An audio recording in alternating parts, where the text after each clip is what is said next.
इन पर एक ट्वीट देख सकते हैं आप, और इस ट्वीट को विवेक रामास्वामी ने किया है, जहां पर आपको डोनाल्ड ट्रंप और विवेक रामास्वामी दोनों साथ खड़े नजर आएंगे। आपको बता दें, ट्रंप ने अपनी एक गलती सुधारी है यहाँ मंच पर, और मंच पर ही VP के नारे लगने लगे। आखिर क्या हुआ था, जानेंगे क्या है मामला। तो वहीं दूसरी तरफ अभी चल रहा है दावोस का इकोनॉमिक फोरम, और इस इकोनॉमिक फोरम में चाइना ने सब गुड़ गोबर कर दिया। चाइना का ऐसा कांड रहा कि वो चाइना के ऊपर ही बहुत भारी पड़ा। आपको बता दें, ये एक ऐसा इकोनॉमिक फोरम है जहां दुनिया भर से बड़े बड़े राष्ट्र अध्यक्ष से लेकर कंपनियां तक, ग्रुप तक सब पहुंचते हैं। क्यों पहुंचते हैं? क्योंकि इन्हें इन्वेस्टर्स चाहिए होता है। पर यहाँ पर जब स्पीच दी चाइना के प्रीमियर ने, उसी समय से तबाही शुरू हो गई। जानेंगे क्या है मामला।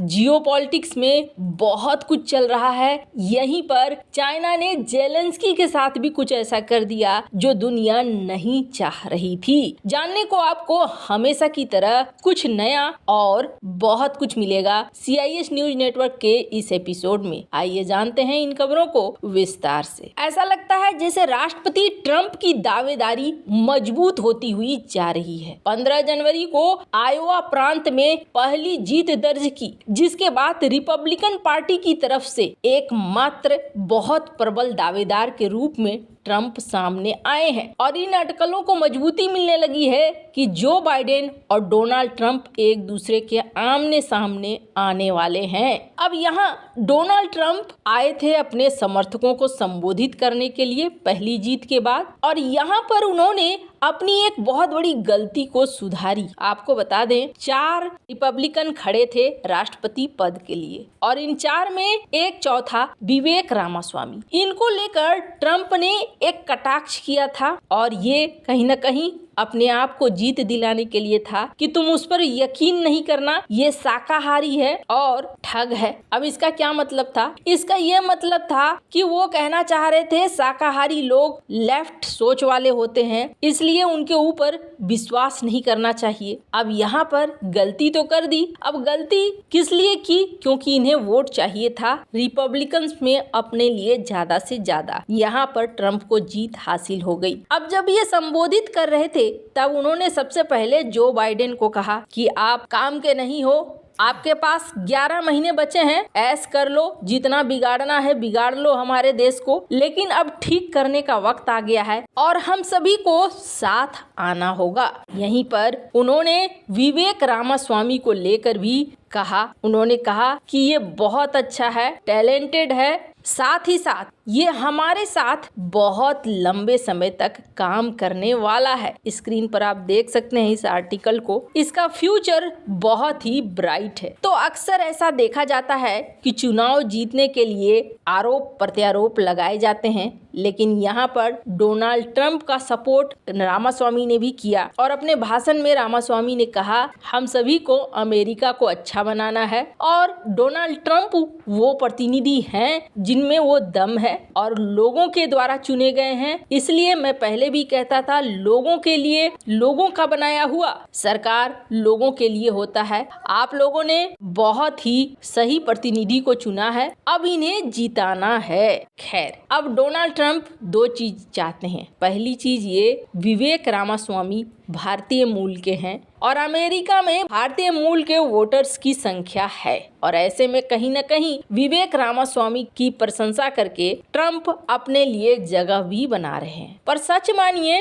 तो डोनाल्ड ट्रंप का आना भारत के लिए कई लहजे से बेहद महत्वपूर्ण है। खैर, जहां एक तरफ ये सब कुछ हो रहा है, वहीं दूसरी तरफ स्क्रीन पर एक तस्वीर देख रहे हैं। ये कौन है? ये है चाइना के प्रीमियर। ये कहां पहुंचे हैं तो आपको बता दें, ये पहुंचे हुए हैं इस वक्त दावोस वर्ल्ड इकोनॉमिक फोरम में, और वर्ल्ड इकोनॉमिक फोरम में इन्होंने पहुंच के सब कुछ खराब जिसे कहते हैं ना, वो कर दिया है। स्क्रीन पर एक आर्टिकल देख रहे हैं, फर्स्ट पोस्ट की आर्टिकल है, चाइना यूक्रेन और रूस के युद्ध को खत्म नहीं करना चाहता है। अब एनुअल दावोस मीटिंग में ऐसी बात क्यों हो रही है? तो आपको बता दें, ऐसी बात होने की सबसे बड़ी वजह ये है कि इस एनुअल मीटिंग के दौरान यूक्रेन ने चाइना के प्रधानमंत्री या प्रीमियर कहें उनसे मुलाकात के लिए विशेष आग्रह किया था। जेलेंस्की ने कहा था कि मुझे थोड़ा वक्त दीजिए, हम बायलैटरल मीटिंग करना चाहते हैं। वैसे आपको बता दें यूक्रेन काफी लंबे समय से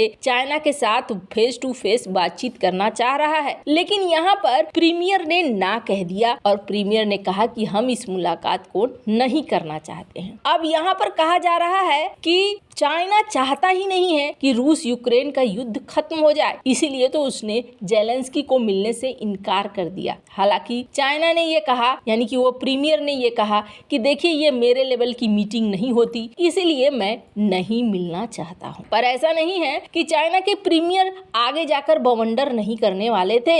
यहाँ पर जेलेंस्की से भले नहीं मिले वो, लेकिन यूरोपीय यूनियन के अध्यक्ष से मिले, यूरोपीय यूनियन की टीम से मिले, यानी कि एक ऐसे समूह से जहां से फायदा हो सके। चाइना यहाँ पर बहुत उम्मीदों से गया था और इसका अंदाजा आप ऐसे लगाइए कि प्रीमियर के साथ साथ जाने वाले लोगों की संख्या कितनी थी। 140 डेलीगेट पहुंचे थे इस 5 दिन के मीटिंग में और 10 मिनिस्ट्रियल लेवल के अधिकारी थे। अब इस मीटिंग का खास मकसद क्या है? वर्ल्ड इकोनॉमिक फोरम का खास मकसद होता है अपने देश के लिए ज्यादा से ज्यादा इन्वेस्टमेंट लाना। यहाँ पर चाइनीज प्रीमियर खड़े होते हैं और खड़े होकर ये कहते हैं कि पिछले साल हमारा जीडीपी 5.2% था, आप हमारे देश में आइए, हमारे देश में इन्वेस्टमेंट करिए, कोई रिस्क नहीं है। और आपको बता दें असर देखिए क्या हुआ, वहां पर कोई यकीन नहीं कर रहा था। ये इस आर्टिकल में आपको